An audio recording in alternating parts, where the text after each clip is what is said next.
English with me, Havila Kuttapalli. Well, we have a live from Prakash Javadekar. Let's have a look on it. हाँ, ये एक छोटा presentation भी होगा और उसके बाद वो एक्सप्लेन भी करेंगे। एक दूसरे निर्णय के तहत जम्मू कश्मीर के लिए एक राजभाषा विधेयक 2020 लाने का भी फैसला हुआ और उसमें उर्दू, कश्मीरी, डोगरी, हिंदी और इंग्लिश ये 5 ऑफिशियल लैंग्वेजेस रहेगी। इसकी ये लोगों की मांग पर इसका निर्माण हुआ है। बाकी इसके डिटेल्स आज नहीं बताऊंगा क्योंकि वो इंट्रोडक्शन होगा पार्लियामेंट में, तब आपको सबको प्रक्रिया मिलेगी, तब आप उस पर ज्यादा चर्चा कर सकते हो। आज 3 MOUs को भी मान्यता दी गई। जापान के साथ वस्त्र मंत्रालय का एक गठबंधन ये हुआ, MOU हुआ क्वालिटी इवैल्यूएशन के लिए। खनन मंत्रालय का फिनलैंड के साथ एक समझौता हुआ है और नवीन ऊर्जा रिन्यूएबल एनर्जी मिनिस्ट्री का डेनमार्क के साथ एक समझौता हुआ है। वो भी समझौते देश के लिए महत्वपूर्ण है। तो मैं और ज्यादा नहीं कहूंगा। Today cabinet has decided very important big reform.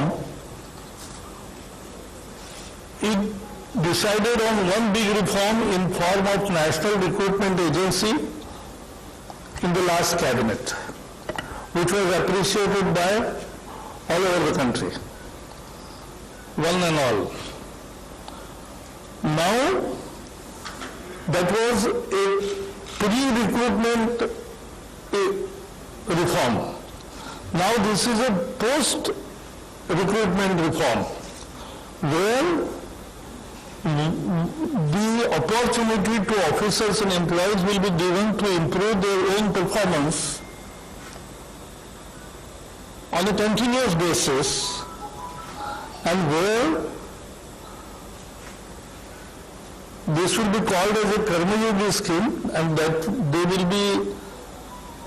there are many new methods, many new first in that which Jitendra Singh ji will explain, and there will be presentation also.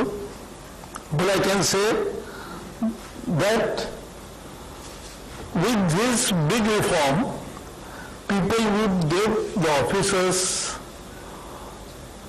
as they want to behave with them and as they want to be efficient.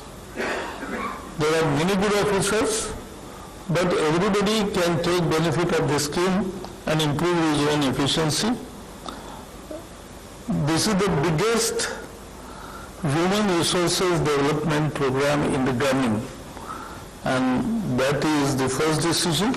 The second is we have decided to introduce in Parliament Jammu and Kashmir Official Languages Bill 2020, in which 5 languages, Urdu, Kashmiri, Dogri, Hindi and English, will be official languages.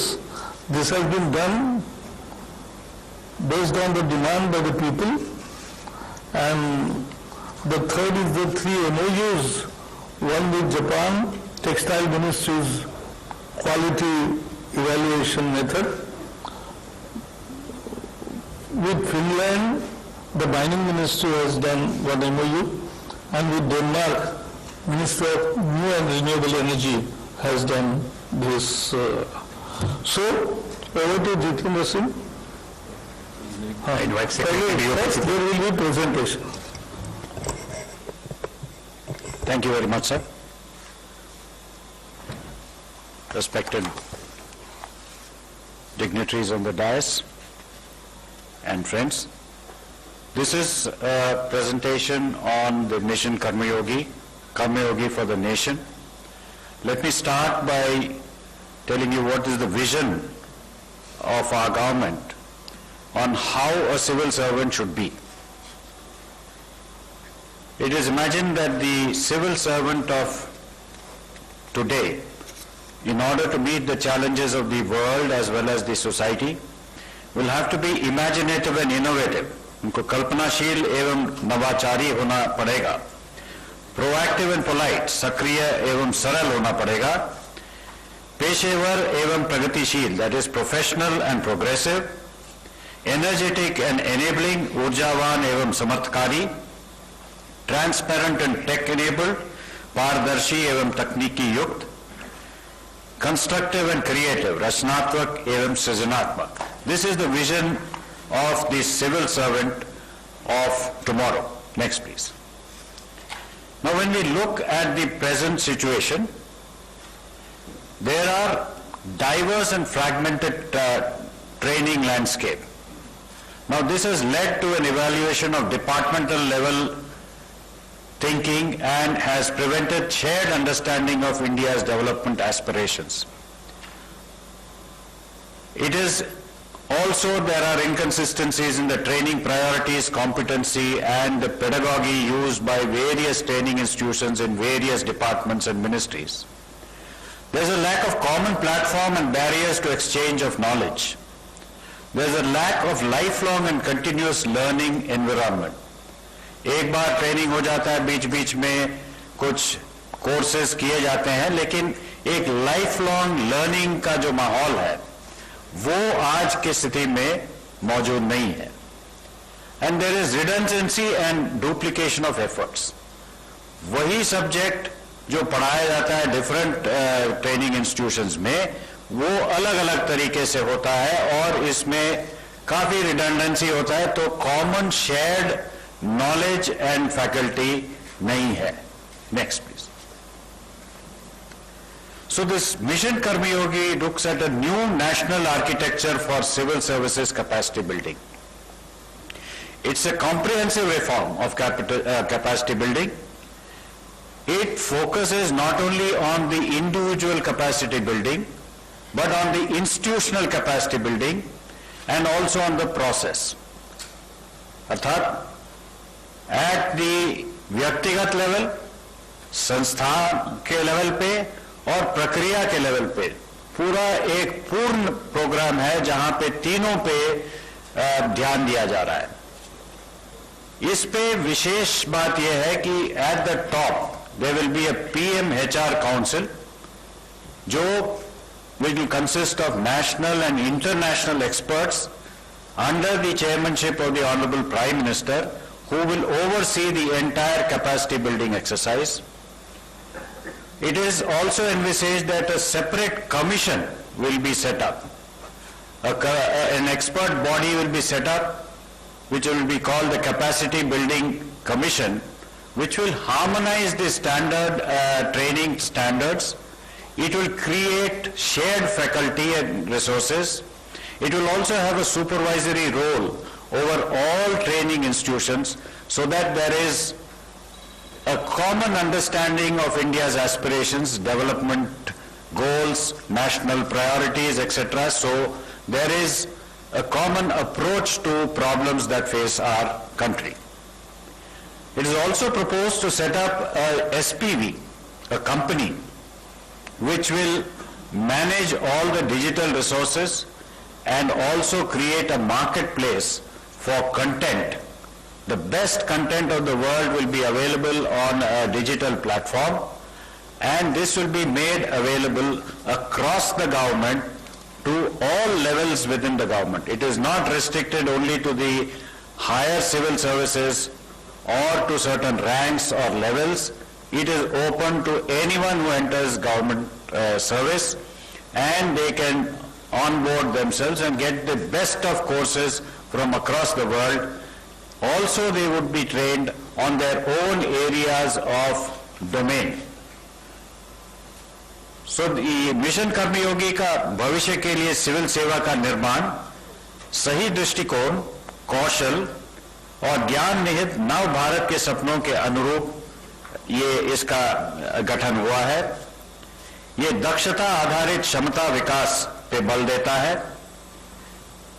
और भारत का अपना civil सेवा दक्षता ढांचा, a framework for competency based on our own needs and on our own experience. This is something unique. We are not borrowing the competency frameworks from others. It is our own, which will reflect our culture, our own needs and aspirations. A shared understanding of India's developmental aspirations, national programs and priorities. Very often, the multiplicity of departments, the multiplicity of agencies has made the civil services think in silos. They think departmentally. So an understanding of the national priorities is very much required so that the country's aspirations are met and the entire civil services work unitedly towards it. It will bring about accountability and transparency, and the scale is so huge that it could probably emerge as the largest civil service reform in the world in terms of spread and in terms of the depth of the reach. And what is the ultimate purpose of all this? It is basically to equip the civil servant with domain and functional competencies, which would be goal-driven and also imbibe in them behavioral competencies.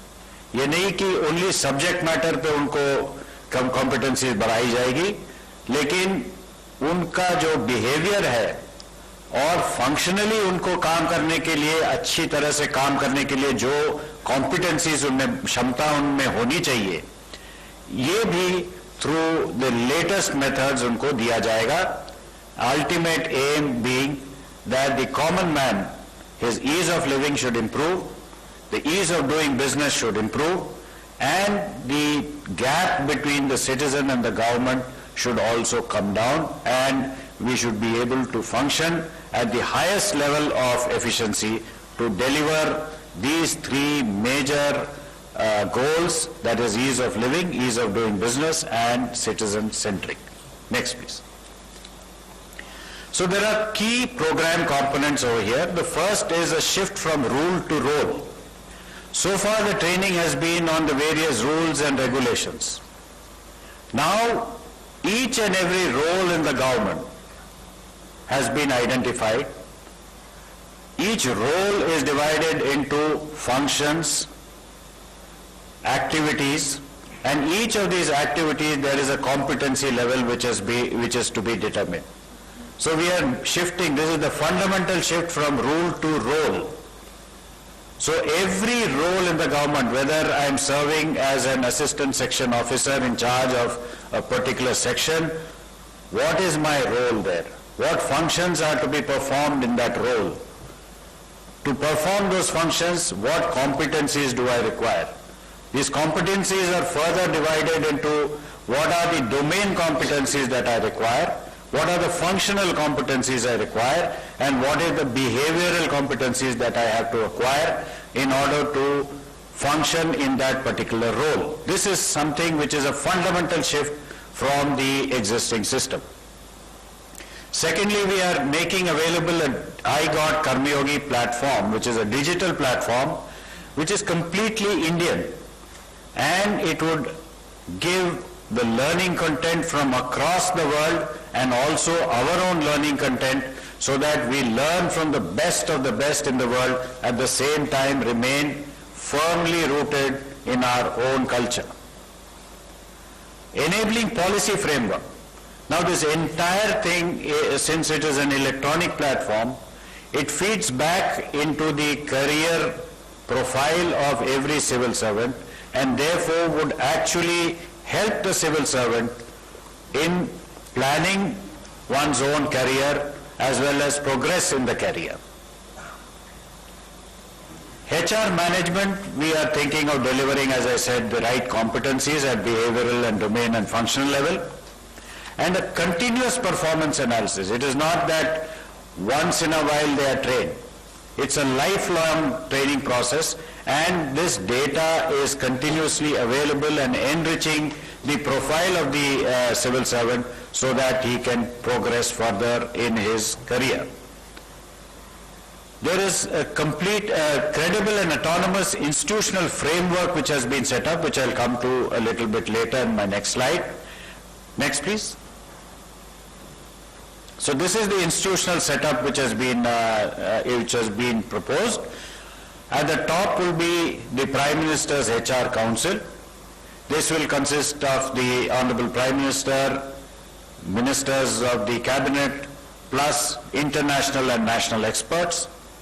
There would be a coordination unit under the Cabinet Secretary, a capacity building commission which would be an autonomous organization to look after the entire capacity building, and a special purpose vehicle to deliver, maintain and own the digital assets and also provide a marketplace for content. The total expenditure on this would be 510 crores over 5 years, and it has a unique subscription model where the SPV would be charging a minimum rate of about 431 per civil servant, and on this basis will set up this entire edifice. Next, please. So this is just details of what I mentioned. The Honorable Prime Minister would be the chairperson of the HR Council. Political leadership will be ministers and state chief ministers. The thought leadership, eminent national and global academicians, thought leaders, industry leaders, and also civil service leadership.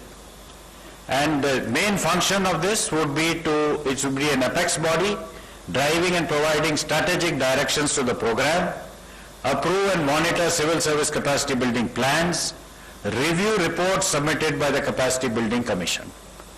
Next, please.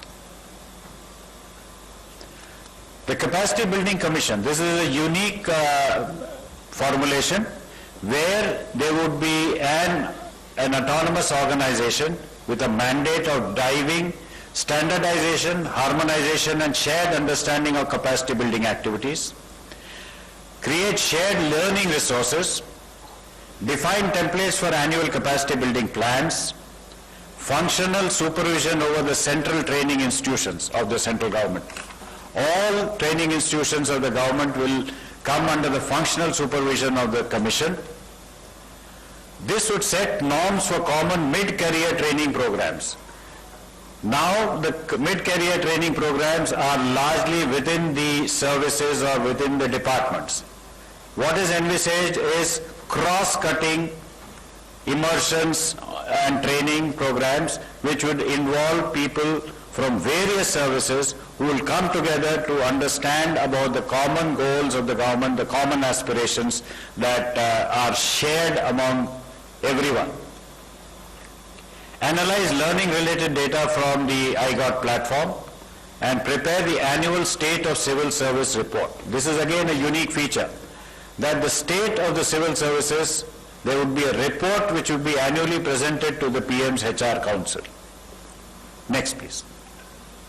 The SPV, it would be a company set up under the Companies Act, a 100% government-owned company, with board of directors from all representative entities of the program, which means various services, their representative will be on the board of directors, and it would be self-sustaining on a subscription mode. They would own the digital assets on behalf of the government, operationalize a robust content ecosystem, manage assessment and certification. Her level पे certification होगा and उस certification का profile में भी जोड़ा जाएगा, because it's an electronic system where data will automatically be generated and goes into the, it is not only an annual performance appraisal but a continuous appraisal based on the kind of competency programs that the civil servant attends. And this would also be a platform which could be extended to states as well as other countries who would like to approach the SPV for its assistance. Next, please. On the monitoring and evaluation, we will have a Prime Minister's dashboard where key parameters will be monitored on a continuous basis. The capacity building plans will be evaluated. where annually it would be set by the Commission and presented to the PM-HR Council. There would be an annual State of the Civil Services report and independent audits of the capacity building activities. Next, please. So the ultimate aim is to improve the professional delivery at all levels of government. It is open from an assistant section officer who enters the government up to the secretary to the Government of India. All would be on this platform and they could enhance their competencies for bettering their professional delivery. Professional growth. Now there are two types of competency building that we are thinking of. One would be self-driven. If I am interested in economics and I want to do courses from the London School of Economics or the Harvard Business School, I could enroll myself and guide and make my own career path. There would be another path which would be a guided path, that is, if I am serving as a deputy secretary looking after budget, then what I need to function in that role, that would be a guided path where I would be told what are the resources I need, how do I function, how do I do my job better. So this would help in the personal growth, one, that is obvious, but the esteem and recognition that such a competency building will give each civil servant, that cannot be estimated in quantifiable terms. And finally, we would expect that this would be a self-driven building competencies and believing in attaining one's full potential. Every civil servant would try to reach for the highest levels of competency. Next, please. Sir? Those slide order. So basically all this is, as I mentioned, for keeping in mind the citizen at the center. One, for service delivery, closing the gap between the citizen and the government, delivery based on roles, capacity at the cutting edge, right from the constable in the field to the Director General of Police, or from the Assistant Section Officer to the Secretary. All of them are basically being trained to upgrade their competence to serve the citizen who is at the center. Next, please. So this approach was tried during the COVID situation, where this electronic platform reached out to doctors, nurses, NCC cadets, NYK cadets, and almost 12 lakh users who completed about 17,000 courses. This was done in a period of just 2 to 3 months. We reached out on the mobile phones, on their laptops, on their tablets, and we could train them in various courses like ventilator management or even use of PPE kits, lots, and the field supervision. So many, we could just reach out within a period of 2 to 3 months, we could reach out to so much of, so this potential has been proven, and we hope that this platform will reach out to all government servants across different departments, across ranks, across levels, and we will be able to develop our vision of citizen-centric governance with ease of living, ease of doing business, and reducing the gap between the citizen and the government in a very, very effective manner. Thank you very much. Thank you very much, sir. मैं अब request करता हूँ मंत्री doctor Jitendra Singh ji से, sir please. धन्यवाद Dotwalia ji. I think enough has already been said. So to put it very briefly, as the Honorable Minister for INB, Shri Prakash Javadekar ji, has announced two very landmark decisions taken by the Cabinet today.